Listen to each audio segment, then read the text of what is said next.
Umabot sa mahigit 1,000 ang bilang ng mga job seeker na personal na nagtungo sa Philippine-Finland Friendship Week Job Fair na ginanap nitong Miyerkules, Desyembre 3 sa isang mall sa Mandaluyong City. Si Cheryl Light magbabalita.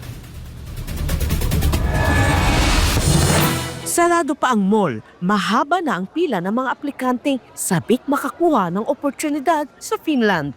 Ilan sa kanila, kahit nakapagtrabaho na sa ibang bansa gaya ng Middle East, ay mas nais pa ring maranasan ang pagtatrabaho at pamumuhay sa Europa, partikular na sa Finland.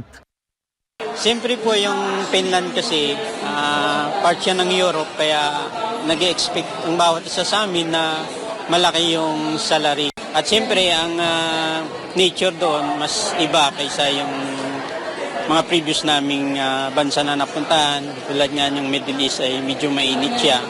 Hindi katulad sa Finland na malamig. Napili ko pa ang Finland kasi gusto ko magkaroon ng new journey at saka yung bagong kaalaman sa bansang yon. At saka siyempre para makatulong din po sa mga families ko, sa anak ko, sa mga pamangkin ko, ganun din. Ayon naman kay Department of Migrant Workers Undersecretary Felicitas Bay, nasa 1,250 euros ang sweldo para sa general labor, habang pinakamataas umaabot sa 5,000 euros para sa mga skilled workers sa Finland.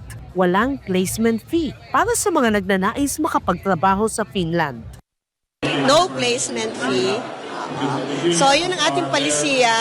Yung polisiya, even din naman ang Finland, sinasabi kanina ni Ambassador Saya Nurinem na ay inoobserbahan nila ang fair and ethical recruitment. Kasama na dyan yung no placement fee, no salary deduction. Dagdag pa ng opisyal, nasa 800 job orders ang iniaalok sa mga aplikante na nais magtrabaho sa naturang bansa.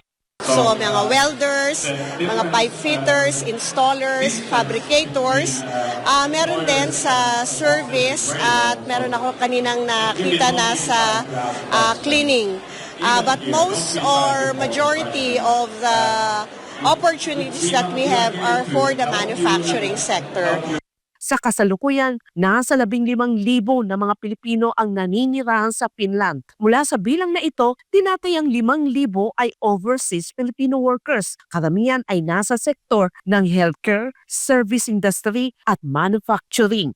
Base sa event attendance report, umabot sa 1,068 ang total on-site job seekers na dumalo sa Philippine-Finland Job Fair. Una nang nakapagtala ang DMW ng 1,200 pre-registration kung saan 590 lamang ang aktwal na nakadalo. Samantala, 478 ang walk-in applicants kaya tigit 1,000 ang kabuang on-site attendance. Sa recruiter side, 7 licensed recruitment agencies ang lumahok at tumanggap ng 2,932 applications. Mula rito, 308 ang agad na naitalang qualify, 251 ang hindi pumasa sa initial screening at 2,373 ang isinailalim sa further interview. Ibig sabihin, ang total applications ay maaaring mula sa mga aplikanteng nag-a-apply sa higit sa isang agency, kaya hindi ito direktang katumbas ng total on-site attendees. May paalala naman ang isang employer para mas maging smooth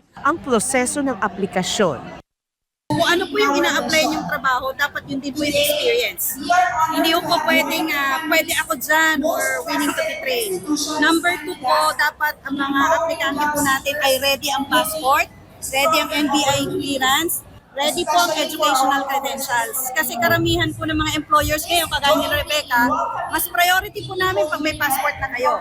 Para sa Diyos at sa Pilipinas kung mahal, Cherry Light, SMNA News.